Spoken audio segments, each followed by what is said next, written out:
नमस्कार प्रेक्षकांनो, ठरलं तर मग या मालिकेच्या येणाऱ्या भागामध्ये जबरदस्त असा ट्विस्ट येणार आहे।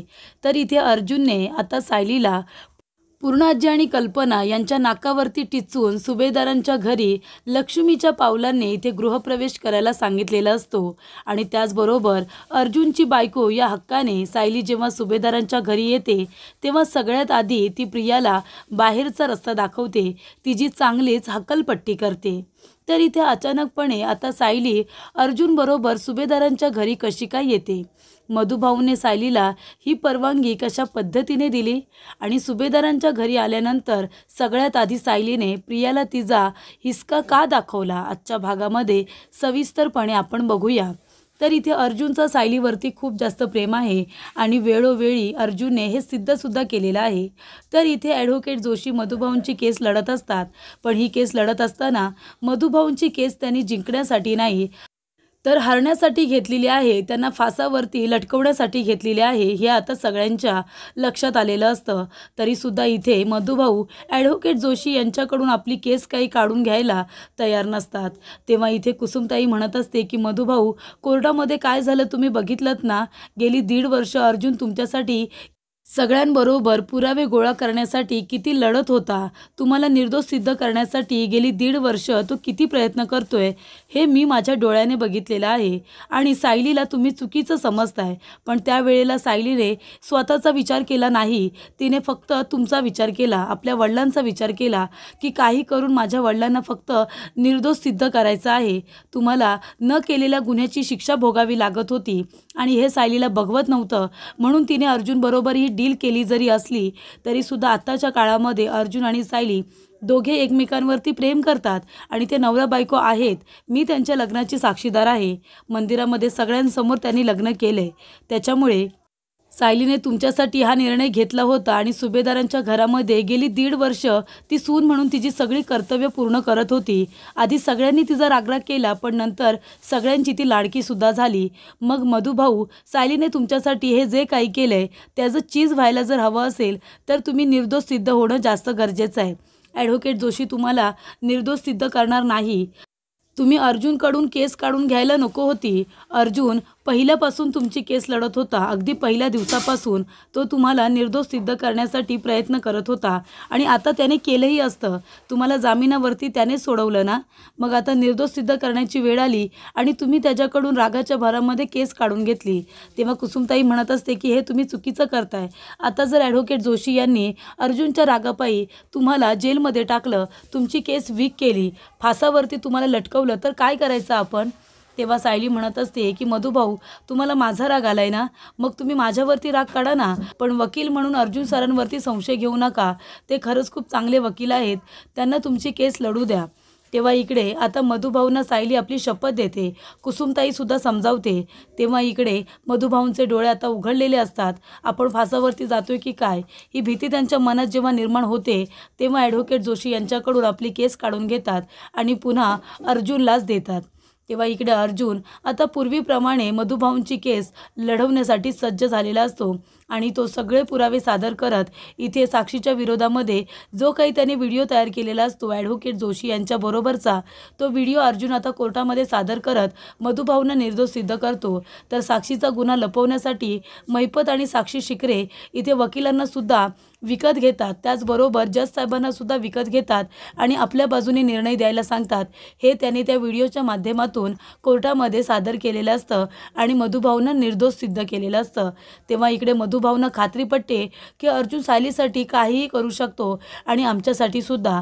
तर इथे अर्जुनने पुन्हा एकदा हे सिद्ध केलेलं असतं आणि त्यामुळे अर्जुन मधुभाऊंना जो शब्द बोललेला असतो की तुम्ही एक दिवशी मानाने सायलीचा हात माझ्या हातामध्ये द्याल, आणि तो शब्द आता खरा ठरलेला असतो। मधुभाऊ अर्जुनची माफी मागतात आणि म्हणतात की माफ कर, रागाच्या भरामध्ये मी असं तुझ्याबरोबर वागलो, पण एका मुलीचा बाप म्हणून त्यावेळेला मला हे योग्यच वाटत होतं, मला असं वाटलं की मी जेलमध्ये असताना माझी मुलगी तुझ्याकडे मदत मागायला आली आणि तू तिचा गैरफायदा घेतलास की काय, तिच्याबरोबर कॉन्ट्रॅक्ट मॅरेज करून तिला फसवण्याचा हेतू होता की काय, असं मला नंतरला वाटत होतं, पण आता मला कळलंय की तुझं सायलीवरती खूप जास्त प्रेम आहे, सायलीने तुझ्याबरोबर लग्न करून काही चुकीचं केलं नाही, उलट जे काही केलं ते योग्यच केलं।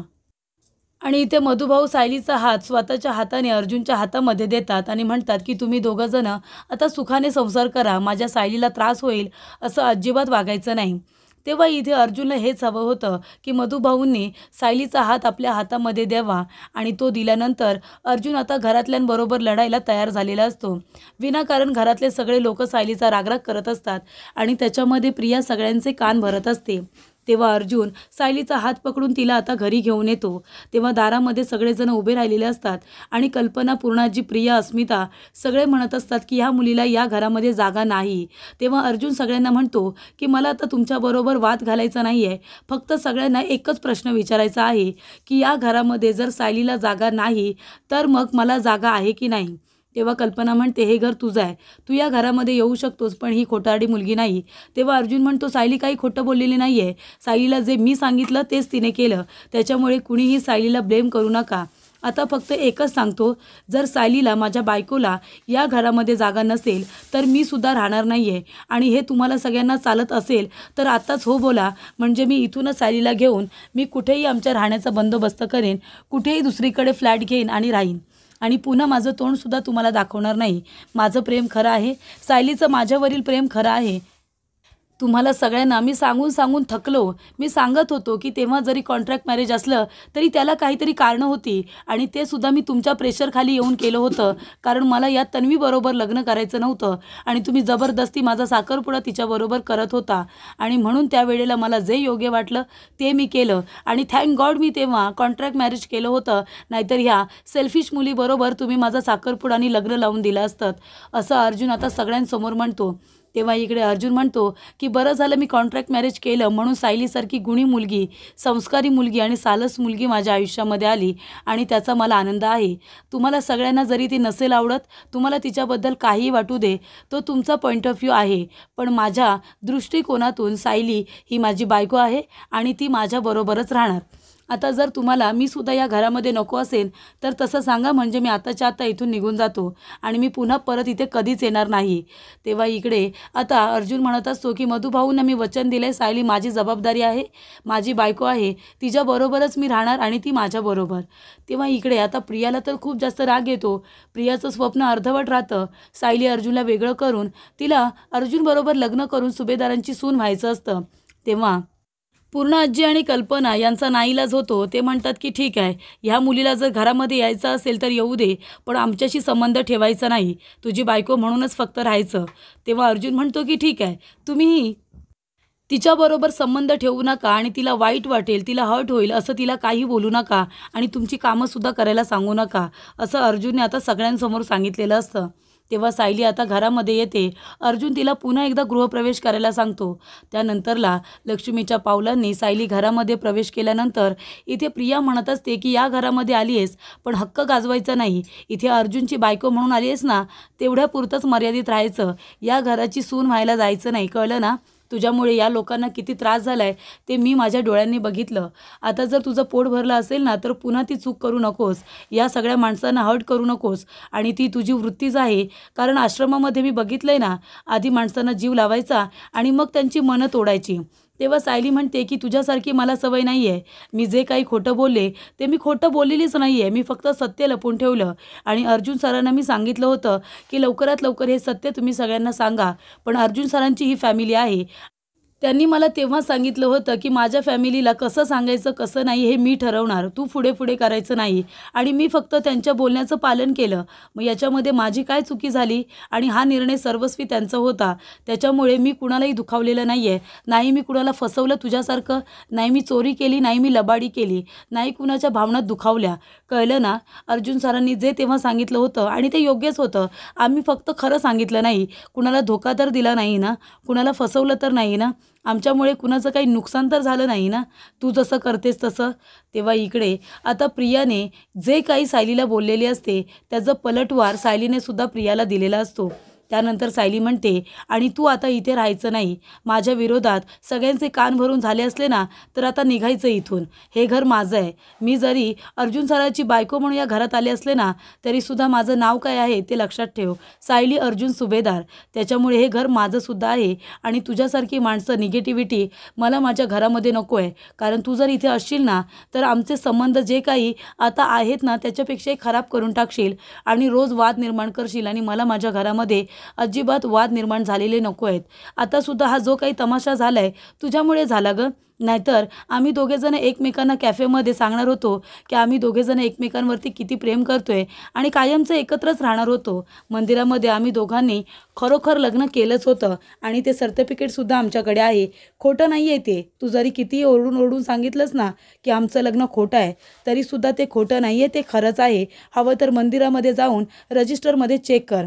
तेव्हा सायली म्हणत असते की आम्ही दोघेजण एकत्र राहणार होतो आणि मग त्या लेखी त्या पेपरचा आमच्यासाठी काही उपयोग नव्हता. कॉन्ट्रॅक्ट मॅरेजचे पेपर आम्ही फाडून टाकणार होतो आणि म्हणून ते कपाटामध्ये वरती ठेवले होते. तर तू सगळी रूम शोधून काढलीस, सगळं काही अस्ताव्यस्त केलंस आणि बरोबर कॉन्ट्रॅक्ट मॅरेजचे पेपर काढून आईंच्या हातामध्ये दिलेस आणि त्यानंतर सगळा हा गोंधळ झाला. नाहीतर आम्ही कुणाला हे सांगणार नव्हतो, त्यामुळे कुणाला दुःख झालं नसतं. मग जे काही यांच्या भावना दुखावल्या गेल्यात, सगळ्यांना जे काही दुःख झालं ना ते तुझ्यामुळे झालेलं आहे असं आता सायली प्रियाला म्हणते आणि तिला म्हणते की आत्ताच्या आत्ता इथून निघायचं. बाद झालं. जेवढे दिवस राहिलीस ना तेवढं बाद झालं. माझ्या नवऱ्याच्या मागे पुढे करायला तू आता इथे अजिबात राहायचं नाही. कळलं तुला? एवढ्या दिवस राहून कुटुंबाची काळजी घेण्याचं जे काही नाटक केलंस ना ते बाद झालं. मधुभाऊने परवानगी दिली आहे. त्यांना कळले अर्जुन सर आणि माझं लग्न खरं आहे. अर्जुन सरांचं माझ्यावरती किती प्रेम आहे हे त्यांना कळले आणि म्हणूनच त्यांनी आम्हाला आशीर्वाद दिला आहे आणि नव्याने संसार करायला सांगितला आहे. तसेच माझे सुभेदार कुटुंबातील जी काही माझी माणसं आहेत ही हक्काची माझी माणसं आहेत म्हणून ती माझ्यावरती रागवलीत. मान्य करते की माझं चुकलं, मी त्यांच्या भावना दुखावल्या असतील, पण मी जाणून बुजून काही केलेलं नाही आहे. कारण मी कधी तुम्हाला दुःख देऊ शकत नाही. स्वप्नातसुद्धा मी असा नाही विचार करू शकत. तेव्हा सायली म्हणते तुझी इथे राहायची आता गरज नाही आहे. मी आले माझ्या माणसांची काळजी घ्यायला आणि मी पुन्हा एकदा त्यांची मनं जिंकून दाखवेन. कळलं ना? तेव्हा तर फक्त कॉन्ट्रॅक्ट मॅरेजची एक भीती होती मनामध्ये. आता तर खरीखुरी सुभेदारांची सून आहे आणि ते सुद्धा हक्काने अर्जुन सरांबरोबर इथे मी आलेली आहे. तेव्हा इकडे आता अर्जुन आणि सायली दोघेजण सुभेदारांच्या घरी आलेले असतात. कल्पना आणि पूर्णाजी जरी रागवल्या असतील तरीसुद्धा अर्जुनने सायलीला घरामध्ये घेतलेलं असतं आणि आल्या आल्या सायलीने अशा पद्धतीने प्रियाची हाकलपट्टी केलेली असते.